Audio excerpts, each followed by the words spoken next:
दोस्तों नमस्कार। एनसीईआरटी गणित कक्षा 10वीं में आप सभी को स्वागत है। आज हम प्रश्नावली 1.2 का प्रश्न संख्या 2 का प्रश्न 1 को हल कर रहे हैं। तो देखिए क्या कह रहा है। पूर्णांकों के निम्नलिखित युग्मों के एचसीएफ और एलसीएम ज्ञात कीजिए तथा इसकी जांच कीजिए कि दो संख्याओं का गुणनफल बराबर होता है एचसीएफ गुणे एलसीएम के। मतलब कर रहा है कि 126 और 91 का एचसीएफ निकालेंगे और एलसीएम निकालेंगे, फिर इसे जांच का फॉर्मूला देकर इसको देख लेंगे कि सही है कि क्या है। तो 126 या 91 का पहले हम एचसीएफ निकाल रहे हैं, ठीक है। तो यहाँ देखिए लिखते हैं 126 और 91 का एचसीएफ और एलसीएम निकालने का दो तरीका है, ठीक है। एक भाग विधि, एक गुणनखंड विधि। तो हम दोनों विधि से यहाँ दिखा दे रहे हैं। पहले भाग विधि से देखिए, भाग विधि द्वारा हम निकाल रहे हैं भाग विधि से एचसीएफ। तो भाग विधि से एचसीएफ क्या होता है यहाँ पर देखिए। तो भाग विधि से यहाँ एचसीएफ निकालते हैं 126 को 91 से, ठीक है। तो 3 बार में जाएगा कितना, 78 हो जाएगा। अब 1 में से 8 नहीं जाएगा, बगल से कैरी ले लेंगे तो 11 में से 8 जाएगा तो कितना हो जाएगा, ये 3। ये हासिल दे दिया तो ये 8 में से 7 जाएगा 1, ठीक है। अब ये संख्या जो होता है यहाँ लिख देते हैं यहाँ पर, ठीक है। अब ये कितना बार में जाएगा, 2 बार में जाएगा। 13 दूनी 26। तो जो यहाँ आंसर होता है वही हमारा, जो यहाँ होता है जो भी चीज़ नंबर वही आंसर हो जाता है। तो इसका एचसीएफ हो जाएगा कितना, 13। ये हमारा आंसर हो गया, ठीक है। अब इसी को हम एक और विधि से बना रहे हैं, मतलब जौन विधि से आप लिखना चाहते हैं वो विधि एग्जाम में कर लीजिएगा। तो इसी को हम अब भाग विधि गुणनखंड विधि से एचसीएफ कैसे निकालते हैं यहाँ देख लीजिए। गुणनखंड विधि एचसीएफ, तो दोनों को अलग अलग गुणनखंड करेंगे, 26 को और 91 को, ठीक है। तो देखिए यहाँ अलग अलग गुणनखंड विधि से कितना आंसर आ रहा है। तो ये 2 बार में जाएगा 13, ठीक है। फिर 13 1 बार में चला जाएगा। तो जो 26 का गुणनखंड हो जाएगा 2 गुणे 13 गुणे 1 लिख भी सकते हैं, नहीं भी लिख सकते हैं।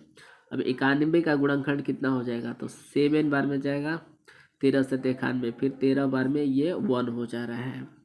तो 91 का जो गुणनखंड हो जाएगा 7 गुणे 13 गुणे 1, ठीक है।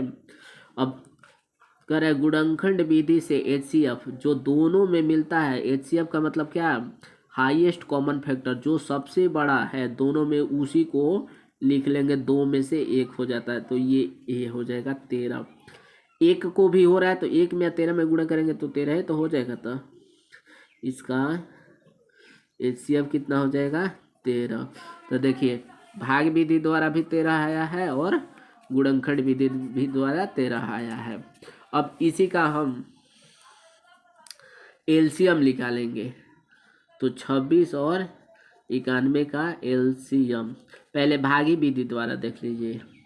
भाग विधि से कैसे करते हैं, तो भाग विधि में ऐसे किया जाता है 13 91 एक ही बार में ले जाएंगे। 2 से नहीं जाएगा, 3 से भी नहीं, डायरेक्ट ये 13 से जाएगा। तो 2 13 दूनी 26, ये 7 बार में। तो इसका हो जाएगा 13 गुणे 2 गुणे 7। अब ये किसी से नहीं जाएगा, मतलब 2 कटना चाहिए, यहाँ तो नहीं ना जा रहा है। तो इसको मल्टीप्लाई कर देंगे। तो 13 दूनी 26, 26 में 7 से मल्टीप्लाई करेंगे, 26 में 7 में देखिए यहाँ पर।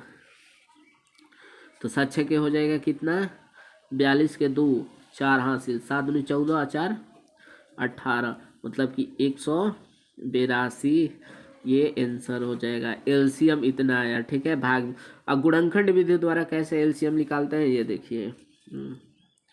गुणनखंड द्वारा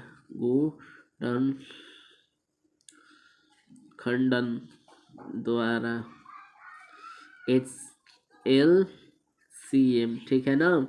एलसीएम निकाल रहे हैं तो अलग अलग फिर गुणनखंड करेंगे। यही वाला देखिए 26 में फिर इसको अलग करेंगे। ये रफ है। तो 2 बार में गया 13, अब किसी से नहीं जाएगा, ठीक है। तो इसको बस लिख देंगे ऐसे, जो 26 का गुणनखंड हो जाएगा 2 गुणे 13। 1 लिख भी सकते हैं, 1 बार में जा रहा है तो नहीं। अब 91 के गुणनखंड करेंगे। यहाँ देखिए 91 के, तो 7 बार में जाएगा 13, 13 से 91, तो ये हो जाएगा गुणनखंड कितना आ जाएगा 7 और 13। अब गुणनखंड विधि में एलसीएम के लिए जो नया नया डिजिट रहता है जितना बार वो ले लेते हैं सबसे ज़्यादा वाला, ठीक है।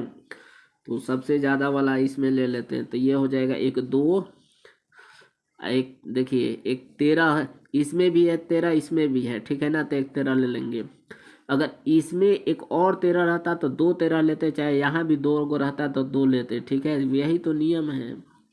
तो नया नया डिजिट सब लेते हैं जो सबसे ज़्यादा बार रहता है। अगर एक यहाँ हो जाएगा कितना 7, मान लीजिए अगर इसमें इसी में 7 गुणे 7 और रहता तो यही दोनों 7 लेते, ये 7 नहीं लेते। यही नियम है इसका। अगर एलसीएम और एलसीएम समझ में नहीं आ रहा है तो कमेंट करिएगा, अलग से इसका वीडियो बनाकर हम डाल देंगे, ठीक है। ये अब इसको मल्टीप्लाई कर देंगे तो देखिए 13 7 और 2 का मल्टीप्लाई, यहाँ भी 13 7 2 का 182 है, तो ये भी 182 आएगा। तो यहाँ भी तो जो मेथड समझ में आए वो मेथड से केवल एक ही बनाइएगा, या तो भाग विधि करिएगा या फिर गुणनखंड विधि करिएगा, ठीक है। दोनों में से कोई एक ही करना है। अब आगे देखिए इसकी सत्यता की जांच कैसे करेंगे। तो यहाँ लिखेंगे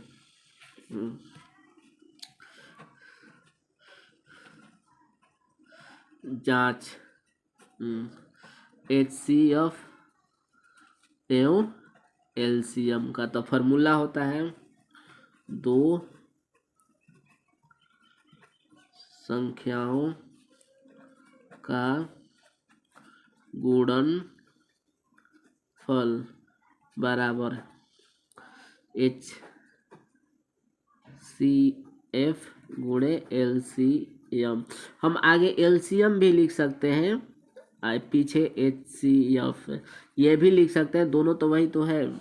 तो ऐसे हम कर सकते हैं 2 संख्याओं का गुणनफल। तो 2 संख्या, मान लीजिए एगो संख्या 1 है और दूसरा संख्या 2, तो इसका फार्मूला होता है LCM गुणे HCF, ठीक है।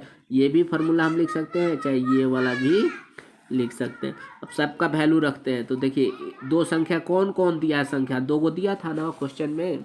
यहाँ पर देखिए 2 संख्या तो दिया है 26 और 91, तो यही 2 संख्या दिया है। तो यहाँ लिखेंगे 26 और 91 यहाँ पर। तो यहाँ लिख दें पहला संख्या 26 और दूसरा संख्या 91। एलसीएम, तो एलसीएम कितना आया दोनों का, देखिए यहाँ भी एलसीएम मतलब कि ये भाग विधि द्वारा बनाए हैं इसको, तो 182 आया, ठीक है। और गुणनखंड विधि द्वारा एलसीएम 182, तो दोनों में से कोई एक ही तो लिखेंगे, तो 2 गो नियम है। तो 182 और गुणे HCF कितना आया था, तो HCF देखिए 13 आया है, यहाँ भी 13 आया है, चाहे यहाँ भी 13 आया है, तो यह 13 कर देंगे। अब 26 में 91 में हम जब मल्टीप्लाई करेंगे तो ये देगा 23 66, इसको भी मल्टीप्लाई करेंगे तो ये भी हो जाएगा 23 66। आप मल्टीप्लाई कर लीजिएगा, ठीक है। हम एक बार करके देखे थे तो आया था, हमको याद है, ठीक है। तो यही जांच हो गया एलसीएम और HCF का, ठीक है। अगर वीडियो पसंद है तो इसे लाइक शेयर सब्सक्राइब करिएगा, ठीक है। थैंक्स।